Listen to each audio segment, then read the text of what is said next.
Doctor Abdullah Jahangir রহমাহুল্লাহ। Doctor Abdullah Jahangir স্যারের নাম শুনে আব্দুল্লাহ জাহাঙ্গীর রহিমাহুল্লাহ একজন আলেম ছিলেন। আব্দুল্লাহ জাহাঙ্গীর রহিমাহুল্লাহ। আব্দুল্লাহ জাহাঙ্গীর আব্দুল্লাহ জাহাঙ্গীর স্যারকে কেউ আপনারা দেখেছিলেন? যুবকেরা শোনো, আল্লাহ তাআলা আমাদের যে দেহটা বানিয়েছেন, জন্ম থেকে 25 বছর পর্যন্ত গ্রোথ বলো, এই সময়ে কি পড়ে বোঝা যায় না।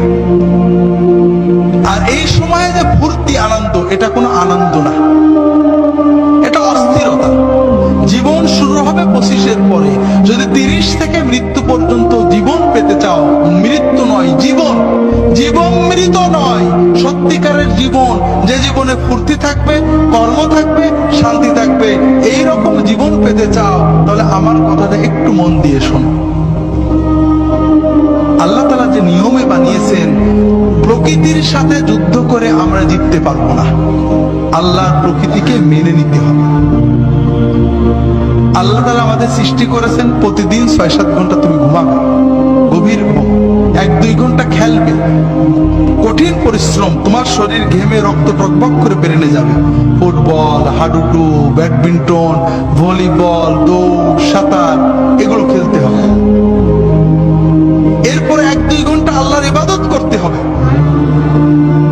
আল্লাহর সালাত, সিয়াম, জিকির যতটুকু পারা যায়, তাতে তোমার আত্মা সুস্থ হবে, তোমার মন পরিশুদ্ধ হবে, তোমার আত্মা, মন, দেহ সবকিছু প্রোডাক্টিভ হয়ে যাবে।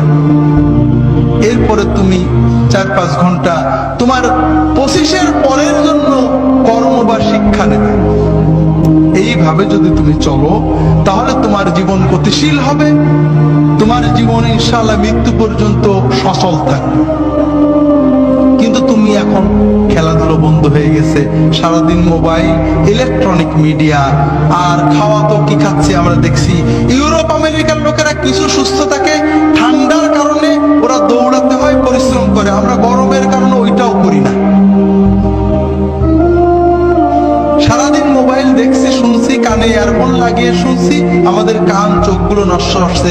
রাতে জেগে জেগে মোবাইল করছি, কথা বলছি, আমাদের ব্রেনটা ক্রেজি হয়ে যাচ্ছে, আমরা বুঝতে পারছি না, তবে আমাদের লেখাপড়া নষ্ট হচ্ছে।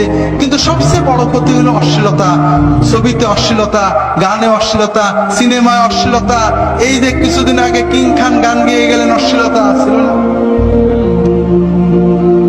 কিছু মানুষ কোটি কোটি টাকা কামাই করেছেন, করছেন এই সব অনুষ্ঠান, কিন্তু আমাদের যুবকদের কি হচ্ছে, অস্বীকার করার উপায় নেই।